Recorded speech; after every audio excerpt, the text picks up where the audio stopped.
The grand chamber of the Drachnid High Council glowed with an eerie purple light, cast from the bioluminescent crystals that lined its ancient walls. Supreme Archon Valar, his scaled skin shimmering with age-earned iridescence, gazed down at the holographic display of a small blue planet.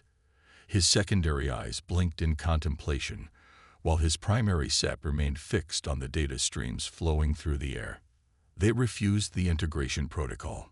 Valar's voice carried notes of both amusement and irritation. Again, first speaker Mira, her ceremonial armor still bearing scorch marks from her recent encounter with human forces, stepped forward. The humans not only refused, Supreme Archon, they destroyed 3 of our integration vessels and somehow managed to reverse engineer portions of our shielding technology within weeks of first contact. A ripple of unease passed through the assembled council members. The integration protocol had been the Drachnid Empire's standard procedure for 10,000 years. Lesser species were given the choice to accept their place within the Empire's hierarchy or face immediate extinction. No species had ever chosen extinction. Until now. Fascinating, Valar murmured, manipulating the hologram to zoom in on various human cities. They understand they cannot win. Their technology is centuries behind ours. They understand, Mira confirmed, her throat scales flushing with remembered frustration. They simply don't care. When I personally delivered the ultimatum to their United Earth Council, their response was, she paused, checking her translator, go to hell. Laughter erupted from one of the darker corners of the chamber. Councillor Zex, oldest of the gathered Drachnids, emerged from the shadows. His scales had long since faded to a pale gray, but his eyes burned with an ancient intelligence. Finally, Zex wheezed, something interesting. Tell me, first speaker, what else have you observed of these humans? Mira's posture straightened. They are physically weak compared to most spacefaring species. Their bones break easily, their skin tears at the slightest impact, and they lack any natural weapons or defenses. But, she hesitated. Continue, Valar commanded. But they adapt with frightening speed. After our first skirmish, they had already modified their weapons to better penetrate our shields. After the second, they had crude but functional copies of our medical stasis fields. They learn, innovate, and share information at an unprecedented rate. And they simply refuse to submit, no matter the cost. Zex's ancient laugh filled the chamber again. Remind you of anyone? The council chamber fell silent. Every Drachnid present knew the stories of their own species' rise to power, how they had fought against the now extinct predecessors who had once ruled the galaxy. The parallels were uncomfortable. We cannot simply exterminate them, Valar announced, breaking the silence. It would destabilize too many of our existing protocols with other species, but we cannot allow them to continue developing unchecked. He manipulated the hologram again, bringing up a new star system. I propose a more elegant solution. The image zoomed in on a dark, forbidding world. Nexus 7. The human phrase, go to hell, is apt. Valar continued, his scales rippling with dark amusement. Let's grant their request. First speaker Mira studied the planetary data with growing concern. Supreme Archon, Nexus 7 is classified as a death world. No sentient species has ever survived there for more than a few cycles. The atmospheric composition alone. Precisely, Valar interrupted. We will show mercy. Instead of extinction, we offer them a new home. One that will either break their spirit or break their species. Either outcome serves our purposes. And if they survive? Zex asked quietly. Valar dismissed the question with a wave. Impossible. Nexus 7 hosts some of the most aggressive and lethal fauna in known space. Its weather patterns can strip flesh from bone. The very air is toxic to most life forms. It will be their prison and their tomb. The council voted unanimously to approve the measure. Within days, the Drachnid fleet had mobilized. The humans fought with their characteristic ferocity, but against the full might of the Empire, they stood no chance. Their cities were encased in containment fields, their population loaded onto massive transport ships.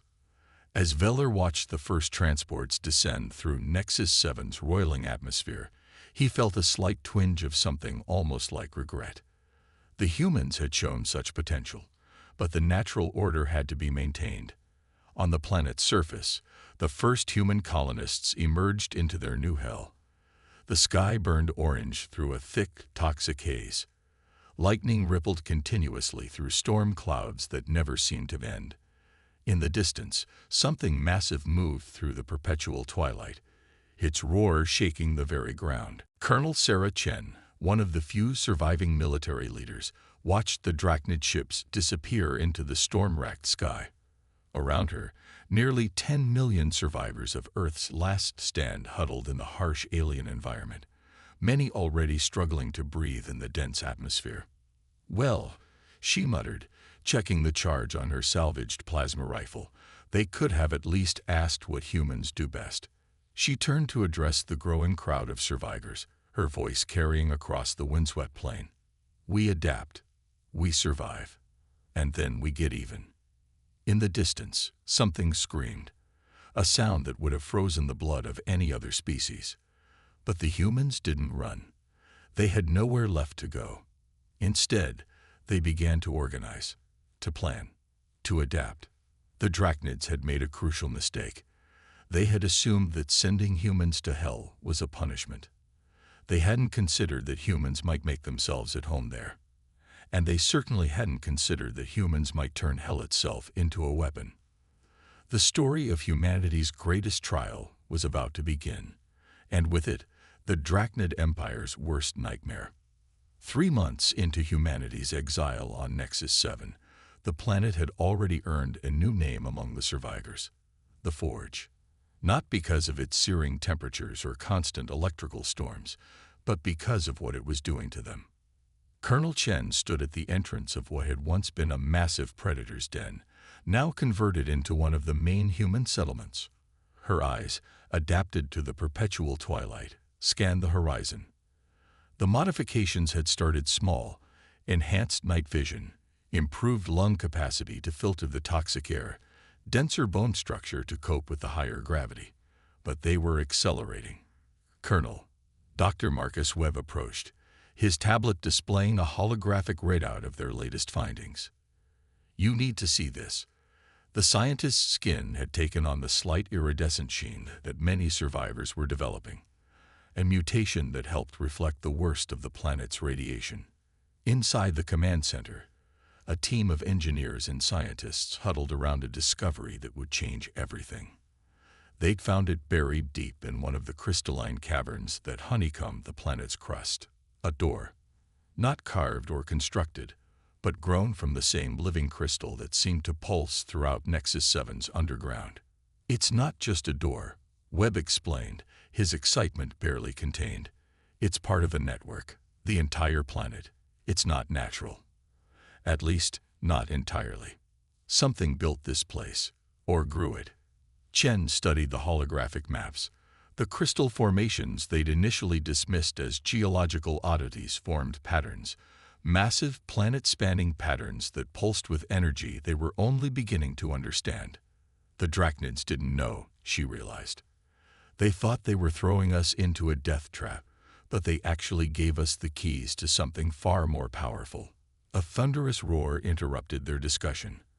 Outside, one of the massive apex predators, dubbed behemoths by the settlers, approached the perimeter. But unlike the early days, there was no panic, no scramble for weapons. Lieutenant James Rodriguez, his skin now almost metallic from the same mutations affecting them all, stepped onto the observation platform. With a series of precise gestures, he activated the crystalline defense system they'd managed to adapt from their discovered technology. The behemoth stopped, its multiple eyes blinking in confusion as barriers of pure energy sprung from the ground. "The real question," Rodriguez said, turning to Chen, "is why we can control these systems when the Drachnids obviously couldn't. They must have studied this planet before sending us here." Dr. Webb's hands flew over his tablet. "That's just it. According to these readings, our DNA is actually resonating with the crystal structures. The mutations we're experiencing, they're not random. The planet is changing us, yes, but it's changing us in very specific ways. Chen remembered the words of a captured Drachnid scientist during the war. Your species is an aberration. Your genetic structure is too unstable, too adaptable. You should never have survived your own evolution. Show me the latest medical reports, she commanded. The data told an incredible story. Human DNA was not just adapting to survive Nexus 7's harsh environment, it was interfacing with it. The crystalline structures that formed the planet's hidden network contained sequences that matched perfectly with human genetic markers. Markers that, according to their limited biological data on the Drachnids, were completely absent in their species. It was waiting for us, Webb whispered, the implications finally hitting him. Or something like us. The entire planet is some kind of testing ground, a forge not just for bodies, but for an entire species. A massive explosion rocked the settlement, but it wasn't from the surface. Deep beneath their feet, another crystal chamber had activated, revealing new technologies, new possibilities. And with each discovery, the survivors grew stronger. The mutations accelerated. Children born on Nexus 7 developed abilities that would have seemed impossible months ago. They could sense the crystal networks, interface with them naturally. Some could even manipulate the planet's energy fields directly. But with these changes came a price. The survivors watched as their humanity slowly transformed into something else. Something that could not only survive in this hell, but thrive in it. The question that haunted their leaders was simple. Were they losing their humanity, or evolving into what humanity was always meant to become? 6 months after their exile began, the first Drachnid scout ship appeared in orbit, likely checking to confirm their extinction. Instead, they found settlements protected by energy fields more advanced than their own technology. They found humans who had not just survived, but had begun to master their prison. The scout never returned to the Empire. Its wreckage now served as another research facility, its technology being integrated with the crystal systems in ways the Drachnids had never imagined possible. They thought they were sentencing us to death, Chen said, watching a group of children playfully manipulate crystal formations with their minds. Instead, they gave us exactly what we needed, the ultimate proving ground. A message was transmitted to every settlement across Nexus 7 that day. Phase 2 begins now. The forge has made us stronger. It's time to show our jailers exactly what humanity has become. In orbit, hidden beneath a cloak of storms and energy fields, the first human crystal hybrid ships were taking shape. The Drachnid Empire had no idea what they'd created, but they were about to find out. The survivors of Earth were no longer just fighting for survival. They were preparing to reshape the galaxy itself. And it all started with their exile to what they thought was hell. In the depths of Nexus 7's crystal caverns, Sarah Chen stared at a holographic projection that defied everything she thought she knew about human potential. A year had passed since their exile, and the changes were now impossible to ignore. Her own reflection in the crystal walls showed someone who barely resembled her former self, skin with a metallic sheen, eyes that glowed faintly in the darkness, and an awareness that extended far beyond normal human senses. We've decoded another section of the archive, Dr. Webb announced, his form seemingly shifting between solid and crystalline as he interfaced with the planet's networks.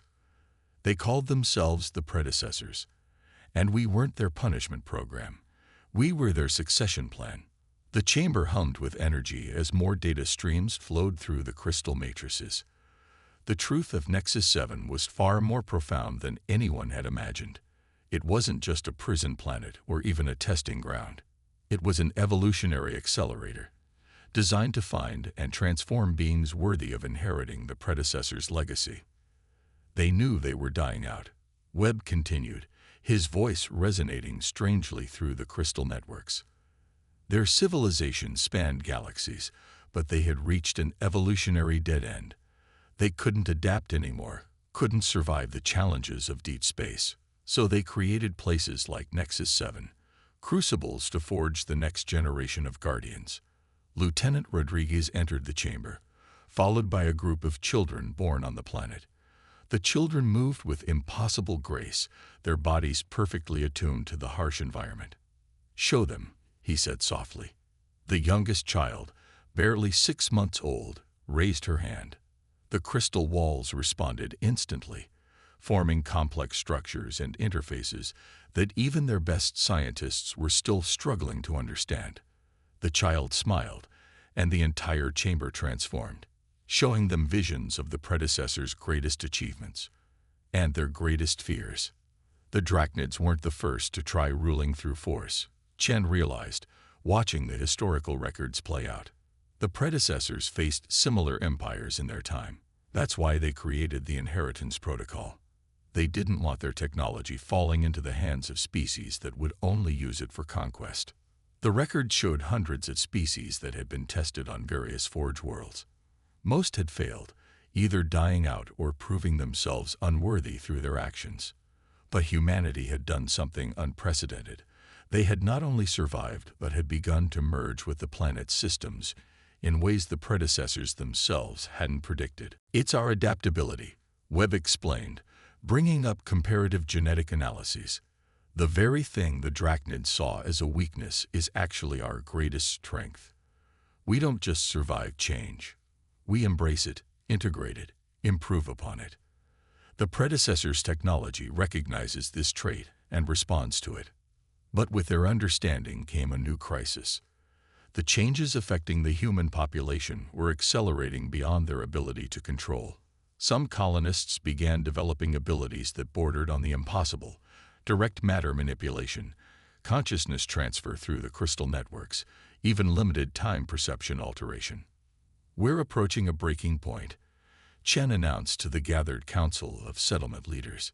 "Either we learn to control these changes, or they'll control us." The solution came from an unexpected source. The children, especially those born on Nexus 7, demonstrated an innate understanding of their evolving abilities. They didn't fight the transformation. They guided it, showing the adults how to maintain their human consciousness while embracing their new potential.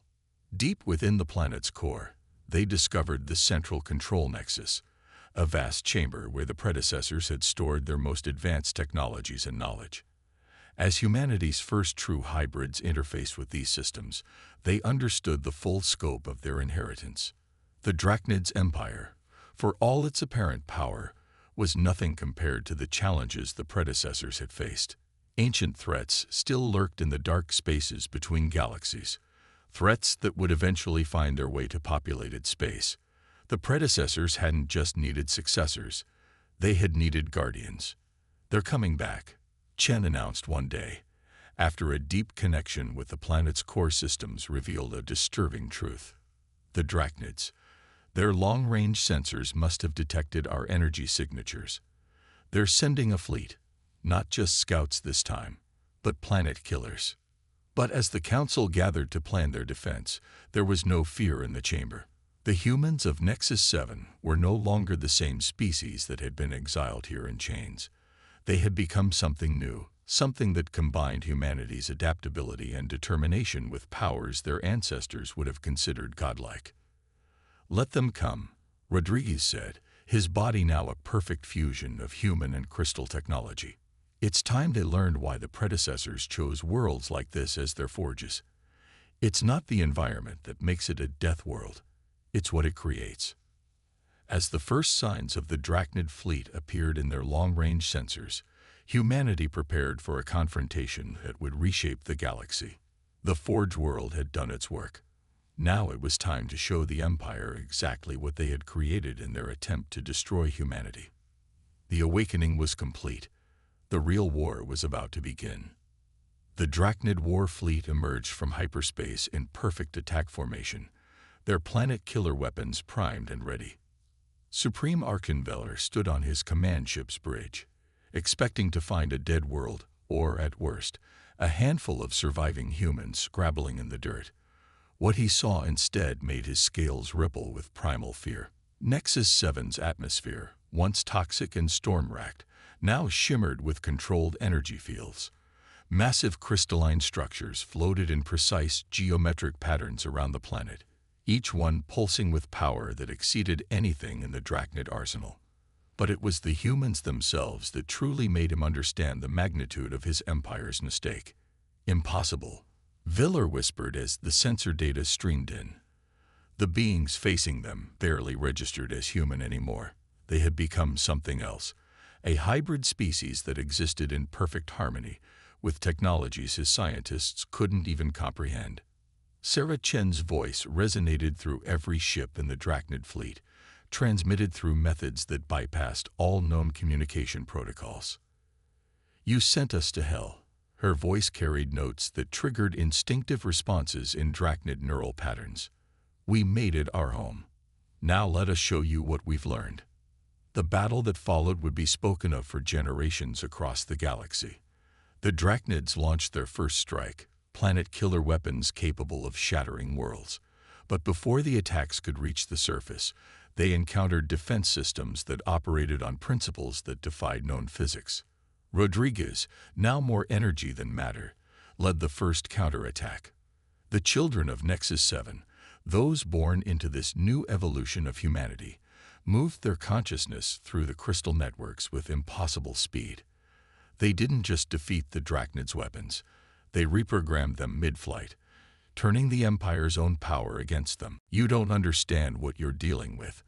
Dr. Webb's voice echoed through the crystal networks as he coordinated the defense. "The predecessors didn't just give us technology. They gave us the keys to evolution itself." The transformed humans moved through space without ships, their hybrid forms protected by crystalline shells that responded to thought alone.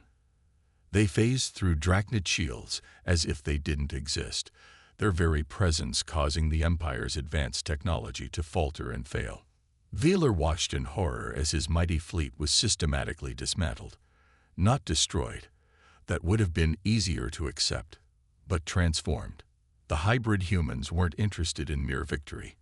They were rewriting the very nature of Drachnid technology, showing them the true potential that their species had been too rigid to explore. "We could have shared this gift." Chen's voice resonated again as she materialized on Veller's bridge, her form shifting between human and energy in ways that hurt to look at. The predecessors left their legacy for all species willing to embrace change.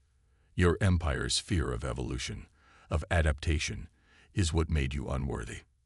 The children of Nexus 7 moved through the fleet like ghost stories come to life, touching ships and transforming them into crystalline hybrids of organic and energy technology. The Drachnid crews found themselves faced not with death, but with a forced enlightenment as the human hybrids shared their evolutionary gifts through the very networks meant to control their weapons. In the space of a single battle, the balance of power in the galaxy shifted fundamentally. The Drachnid Empire, which had ruled through force and fear for millennia, faced an enemy that didn't want to destroy them, but to change them. Your empire is based on the idea that evolution stops at conquest. Chen told Vheler as his crew watched their ships transform around them. The predecessors knew better. They knew that true power comes from constant adaptation, from embracing change rather than fighting it. That's why they chose us. The battle ended not with destruction, but with transformation. The Drachnid fleet, once the pride of their empire, had become a hybrid force that their own worlds wouldn't recognize. And with each ship and crew that underwent the change, the human hybrids gained new allies who finally understood what the predecessors had been trying to achieve. Wheeler, his scales now showing the first signs of crystalline integration, finally understood the true magnitude of his empire's error. They hadn't sentenced humanity to extinction. They had given them exactly what they needed to become something greater. As the transformed fleet prepared to return to Drachnid space, carrying the seeds of change with them, Chen shared one final message. Your empire thought it was the pinnacle of evolution. We're here to show you that evolution never ends. The real question is, are you ready to evolve with us? The counterstrike was complete, but it was only the beginning. Humanity had not just survived their exile. They had transcended it. And now they were ready to reshape the galaxy not through conquest, but through transformation. The great halls of the Drachnid High Council, once a symbol of unchanging power, now pulsed with crystalline light. 5 years had passed since the battle at Nexus 7, and the galaxy had transformed in ways that even humanity's hybrid children hadn't fully anticipated. Sarah Chen, her form now a perfect synthesis of human consciousness and predecessor technology, stood before the assembled representatives of 1,000 worlds. The Drachnid Empire hadn't fallen. It had evolved, just as humanity had, though not all had chosen to accept the change. The predecessors knew this day would come. She addressed the gathering, her voice carrying through both traditional sound and crystal resonance. Not just the meeting of species, but the great choice that faces all civilizations: adapt or stagnate. Dr. Webb, who now existed primarily as a consciousness within the crystal networks, projected images of the discoveries they'd made in the years since their transformation. Nexus 7 hadn't been unique. It was one of dozens of forge worlds scattered throughout the galaxy, each waiting for species worthy of their trials. But humanity wasn't chosen because we were special, Webb explained, his presence flowing through the crystal matrices that now enhanced every world in the former empire. We were chosen because we were unstable, unfinished. The Drachnids saw this as our weakness, never understanding that our greatest strength was our inability to remain static. The children born on Nexus 7, now young adults, had become the bridge between what humanity had been and what it could become. They moved between crystal and flesh, energy and matter, teaching others to do the same. Under their guidance, the rigid hierarchies of the old empire had dissolved, replaced by a network of evolving civilizations. But not all embraced the change. A faction of Drachnid purists, led by those who rejected the hybrid transformation, had established themselves in the outer regions. They clung to their traditional forms, viewing the changes sweeping the galaxy as a corruption of natural order. It was during this time of transformation that the predecessor's final message was discovered, hidden in the deepest layers of Nexus 7's crystal core. Lieutenant Rodriguez, now a being of pure energy contained within a crystalline framework, was the first to decode it. They didn't die out, he revealed to the council. They evolved beyond physical form entirely. The Forge worlds weren't just testing grounds.